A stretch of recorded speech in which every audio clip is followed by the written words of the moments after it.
For the second day of Detroit Lions training camp, it seemed as if the entire team was getting in on the fun, as there were a lot of fireworks in the observations of reporters. We're going to talk about it in this episode, folks, so don't you dare go away. What are we? What makes us what we are and what we're going to be? It's grit. It's what we started with last year, guys. Doesn't matter if you have one ass cheek and three toes. I will beat your ass. Can definitely compete with the big dogs. 10-5 end zone touchdown Detroit Lions. You guys are unbelievable, man. I'm telling you. We are driven by Detroit. Hello, all Detroit Lions fans, and welcome on back to yet another episode of MCM Motor City Mania. I'm your host, David T. Pike, and as always, we're diving on in. So, as we all know, we are now officially into the second day of training camp. We have even more observations. We have more news that is coming out. And for today's episode, I am going to be getting my observations directly from Justin Rogers. Justin Rogers is where I got mine from. I'm going to give the credit to him as far as him being actually there at practice, him actually doing all the work. So what I'm going to be doing is I'm going to be talking about his observations and what they mean from my perspective. And then we're going to kind of go from there. Now, I'm not going to talk about all the observations. I'm just going to be talking about the ones that I think are the most important. The ones that I think actually have a lot of, kind of content to kind of talk around because they're really, really juicy, but at the same time, they really have something really deep to them. So without further ado, let's get into it. So, the first thing that I saw that was from Justin Rogers' observations is he was talking about how Jared Goff was looking extremely surgical. He was looking extremely good in the beginning stages and actually throughout the entirety of all practice. According to him, he said that he started off the day completing multiple passes in a row. It just seemed like he was putting on a clinic. Now, whether or not that was on air, whether or not that was with specific, defenders on, was not exactly specified. But it said that Jared Goff was completing pass after pass after pass. So I am assuming that was with at least defenders in the area. Otherwise, it really wouldn't make any sense to talk about it being completed pass after pass if there's nobody defending. But pretty much what was being said is this was going on until Jameson Williams, he kind of stumbled on a route, and that was the first incompletion. But what happened during the entire part of this, at least at the early throws, the early matchups, and everything that was going on, is that there was a rare sighting of Ben Johnson getting fired up, of getting emotional. Now, for anybody who has watched Ben Johnson or has looked at him during practice, Ben Johnson does not get emotional. He's usually very stoic, and if he does get emotional, it's usually the opposite way. It's usually he's getting mad or he's getting upset or frustrated about something not being run correctly. But in this case, it was the exact opposite because of what Jameson Williams and Jared Goff and the rest of the wide receivers were doing. Now, what does that exactly mean? There's a lot of stuff that goes into that more than just the explanation that I gave. First translation is we're going to go right with this. Jared Goff is picking up exactly right where he left off from the end of 2023. Jared Goff is just, again, there's no drop off. He is just going right into it. And this is welcome news for some people for a couple of reasons. One, there were some people, particularly the Goff haters and the Goff doubters and people that were worried about spending all this money on Jared Goff, they were afraid that once Goff got paid, that he was going to fall back into what happened in the LA Rams, that he wasn't going to play as hard or there was going to be some trouble, whatever the case might be, because how should I put this? There are some people that think that once players have the financial security of a contract with guaranteed money, they're not going to feel as motivated to play as hard. But apparently, that's not the case here, as Jared Goff has already been showing out in training camp. Even though it's the early stages, it looks like Jared Goff is going to be doing exactly what we've seen him do for the last couple of years. So, there's that. The second thing is this, is that the fact that Justin Rogers pointed out that Jared Goff was completing multiple passes in a row to different receivers, it shows me that Goff has got a lot of chemistry with different wide receivers. Because it doesn't mention which wide receivers were the ones that caught the passes. But I'd be willing to bet that it was a conglomeration of guys. It was probably Amon-Ra St. Brown, Sam Laporta, J-Mo, maybe Donovan Peoples-Jones, maybe Khalif Raymond, who knows. But the point of the matter is that it's telling me, or I'm at least, assuming here, that Jared Goff has a strong chemistry with all of his wide receivers and tight ends, and that, again, it seems like the offense is very much on the same page. There's really no miscommunication or misunderstanding of assignments here. But one of the biggest things I want to also talk about here is that there were a lot of people this offseason that said, oh, with the loss of Josh Reynolds, maybe we should go out and get another wide receiver. I'm telling you this right now, from what I'm hearing and from what I've seen in terms of some of the highlight films that have been already released from camp, I don't think we really need to worry about the fact of going out and getting another wide receiver. It seems like Jamo has already made an extreme step up so far. We still have Khalif Raymond. We still have Donovan Peoples-Jones. I think we're going to be more than fine at what we have at wide receiver. So there was that part. Then I'm going to say this. Despite the fact that Jameson Williams was reported to have a stumble, which you kind of know broke off the whole completion streak, the fact of the matter is that let's think about this.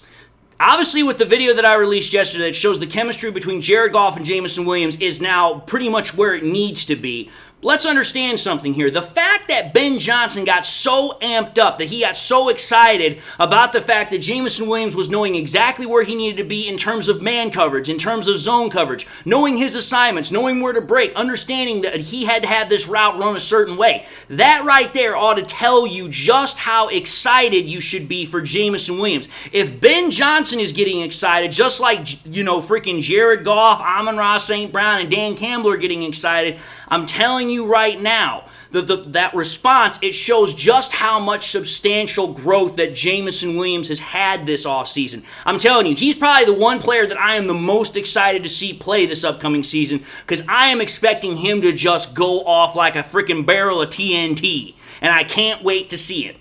So, that was the first observation in my translation of what was in it.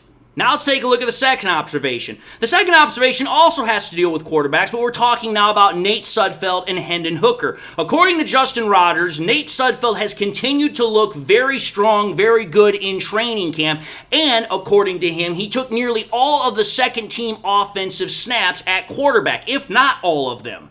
Now, why is this important? Because Justin Rogers also stated that while Hooker is competing for the number 2 job, he is continuing to struggle with consistency on his throws.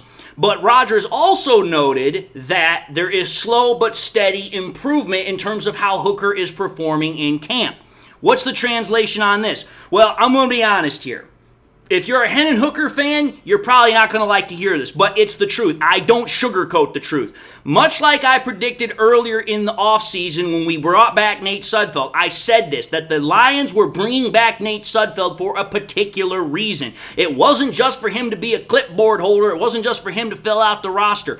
Obviously, the Lions like something about what Nate Sudfeld provides as a veteran backup for the QB role. And let's keep it simple here. The fact that Hendon Hooker has struggled as much as he has in terms of timing, in terms of accuracy, in terms of figuring out where the pass is supposed to go in relation to coverages, that right there is very concerning, especially considering the fact that Hendon Hooker spent the offseason working with Teddy Bridgewater. Teddy Bridgewater mentored him. He spent time with him. He lived with him. So the fact that he is still struggling, this should be a very concerning sign for his ability to be the backup quarterback right now. Now, again, like I said, Hendon Hooker fans may not want to hear this, but I've said this also before. Back when I was on, DLF and I had my previous channel, I made mention of this in my pre-draft analysis of him, that for him coming from a spread offense that was at Tennessee, there was not a whole lot of progression reads that he had to go through in that offense, and a lot of his throws were not based on timing. It was like, hey, you know what? You're just looking for the open man and you're throwing. You're not reading. You're not basing anything off of timing. It wasn't based in a West Coast professional style offense. It was a spread offense. That is going to take time to adjust to at the NFL level, just like I predicted. And we are clearly seeing how Hendon Hooker is struggling a bit at the next level. Now, whether or not that's going to continue, I don't know. But let's understand something here. The fact that Nate Sudfeld is continuing to show a very strong performance in training camp, and that Hendon Hooker, while he is getting better slowly but surely, it's telling me that in this training camp period, the backup quarterback job is going to be a very, very contentious one. It's going to be one that's going to have a lot of competition, and it's one that we should definitely pay attention to, because at this point, I don't know what to expect, but it's going to be fun all the same. That was observation number 2. Now we get to observation number 3. In this observation, Rodgers also noted that the defense was, how should I dare say, extremely energized or dialed up in terms of their physicality in this walkthrough. And let's understand something here. That's good to hear, and I'll explain that here in a minute. But he also noted that on 2 separate occasions, Enos Rakestraw and Derek Barnes, they knock guys to the ground when it's a walkthrough practice. You're not supposed to be hitting people. You're not supposed to be laying hands on each other. Now, what's the translation for this? Well, let's just call it for what it is. Apart from the issue of the NFL getting its panties in a twist and docking the Lions another practice because of the quote-unquote breaking of rules because they got a little bit extra physical, which of course it was an accident, it wasn't done on purpose. The fact of the matter is that the Lions defense, it's feisty. It's looking for a fight. It's wanting to be physical. It's wanting to go out there and knock some people around. And that should be music to all Lions fans' ears because, again, you have to understand something here. We want our defense to be physical. We want our defense to be foreboding. We want it to be imposing. And it's definitely something that I can guarantee you this. Dan Campbell and Aaron Glenn, they want to see that. Even though they're like, hey, we need to keep it dialed down because we don't want to get in trouble here, I guarantee you those guys are just bubbling with excitement because that's what they want to see and they want to feel from their defense. They want to see and feel that excitement. They want to see and feel that physicality. So that is something that is really, really key here with this observation that Justin Rodgers put out there. Because also understand this. There's a lot of expectation on the Lions defense this year. There is a hell of a lot of expectations on them this year because there's the Super Bowl aspirations. And when you have a very young secondary that's got 2 rookies in it, it's been completely revamped, the defense is going to have a lot of expectations to be able to reach to that next level. But it looks like the defense is not going to be, one, intimidated by the expectations, nor are they going to be intimidated by the Detroit Lions offense. They are bringing full-bore intensity against our offense in the early stages of training camp, and I'm telling you this right now, I'm pretty confident that once the pads come on, it ain't going to be any different. If anything, it'll get further amplified. Again, this shows the commitment that the players have to upholding the high standards that Dan Campbell talked about in the first training camp, media session. He said, listen, we're no longer the ones that are enforcing or holding the standard. That's the players. By this point, they're the ones that have to hold the standard. They're the ones that have to enforce it. And when you've got players that are literally this amped up early on and they're only talking about Super Bowl and literally Dan Campbell is saying, hey, it was a good practice. There was great energy. These guys are focused. They're dialed in. And when you're talking about this defense that is literally like biting at the bit trying to get after it, oh yeah, I'm telling you this right now, the players are committed to putting in the work. They're putting into the high standards that they have for themselves to make that run for the Super Bowl. So, observation number 3 done. Here's observation number 4.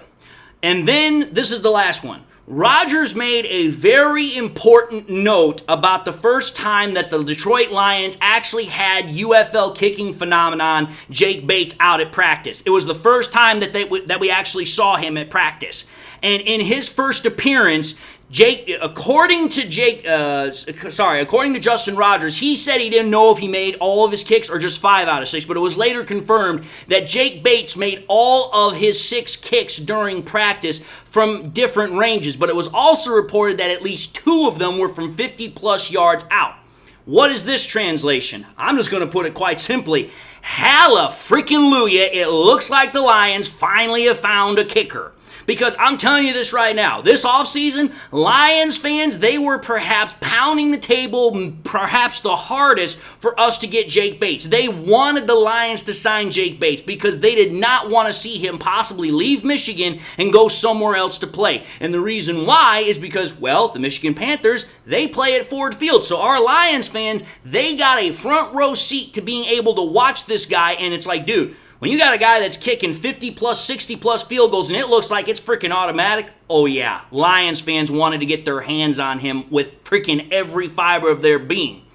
But I will say this, there were some people that at least I observed that started asking questions because they're like, well, can, Jake Bates kick outside? Because kicking in Ford Field and kicking outside is a little bit different. And they also started to wonder, hey, it's the UFL. It is a professional league, but can Jake Bates kick at an NFL level?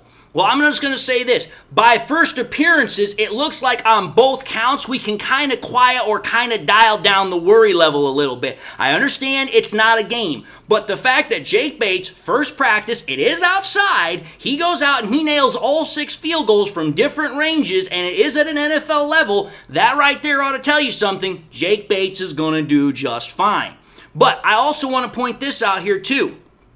He kicked it from multiple varying ranges. So we're talking about anywhere from short yardage to mid-range to long range. Again, Jake Bates is not just a long-range kicker. The reason why I'm saying that is because some kickers, yeah, they're very good at being able to kick the ball very long, or they're very good at kicking it very short. But to have an all-around encompassing kicker that can kick from multiple ranges, whether it's indoors, outdoors, good weather, bad weather, that's very rare to find. And it looks like, again, by first appearances, so far, that Jake Bates is going to be able to cut the mustard. And what that is telling me is that, again, much like the backup quarterback position that I was talking about here a little bit ago, the battle for the kicking job is most certainly going to be a very, very important one to watch, because I'm telling you, there is a really, really good chance that Jake Bates is going to have a chance to supplant Michael Badgley for the job. I've been literally tooting on this horn for the entirety of the offseason. I truly believe Jake Bates has got better odds than what some people are giving him to become the Lions kicker, and I sure as hell hope he does, because I think he would be not only a shot in the arm for energizing the fan base even further than what it is, but I think he's a better option, a better fit for the team than Michael Badgley so far. But anyway, those are all the observations that I thought were particularly important from Justin Rogers. I'm not necessarily saying that the rest weren't important. Those are just the ones that I thought were really, really important. But I've come to the end of the episode, really amped up, really excited for what's going on at training camp. Can't wait for tomorrow. But until that time, and until tomorrow morning when I release another episode, I just want to say thank you all for watching in another episode of MCM Motor City Mania. If you like what you saw, by all means, I highly encourage y'all to watch the next episode. Also encourage y'all to watch past content too.